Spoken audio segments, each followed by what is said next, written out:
এখানে আমি হাঁড়িতে জল বসিয়ে দিয়েছিলাম, জলটা ভালোই ফুটে উঠেছে। এবার নুন দিয়ে দিলাম আর আস্ত গরম মশলা দিয়ে দিলাম, সাথে তেজপাতাও দিয়ে দিলাম। আমি চালটা 2 ঘন্টা ভিজিয়ে রেখেছিলাম, জল ঝরিয়ে নিয়ে চালটাও দিয়ে দিলাম। চালটা আমি 70% মতো সিদ্ধ করে নেব।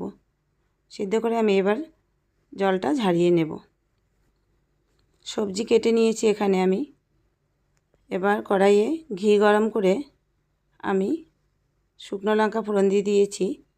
এবার গাজর দিয়ে দেব।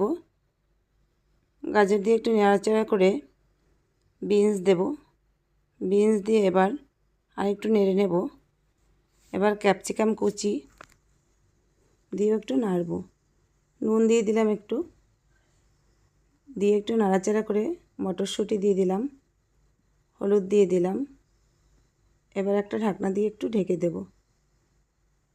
ঢাকনাটা তুলে নিলাম। এবার কাজুও দিয়ে দেব।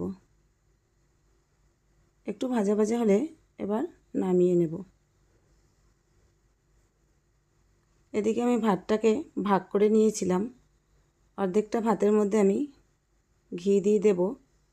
ঘি দিয়ে আমি আগে কিশমিশটাকে ভালো করে গরম জলে ধুয়ে নিয়েছিলাম, সেটা ছিটিয়ে দেব।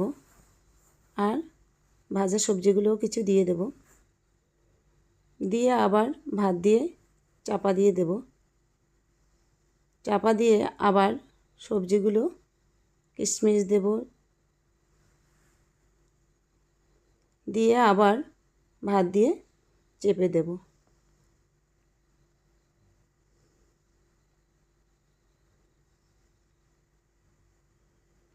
এবার একটু ঘি দিয়ে দেব।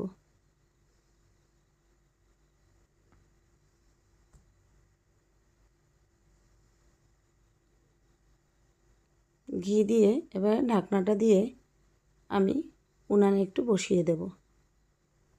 আমি কম আঁচে দেব।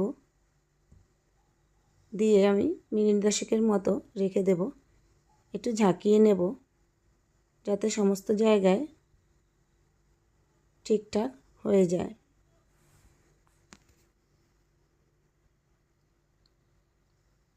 ঢাকনাটা তুলে নেব, দেব ঠিকঠাক হয়েছে কি না। আমি এবার একটা হাতা দিয়ে সমস্ত দিকে একটু ছড়িয়ে দেব, যাতে সমস্ত জায়গায় সবজিগুলো যেতে পারে। বাস হয়ে এসছে আমার ফ্রায়েড রাইস।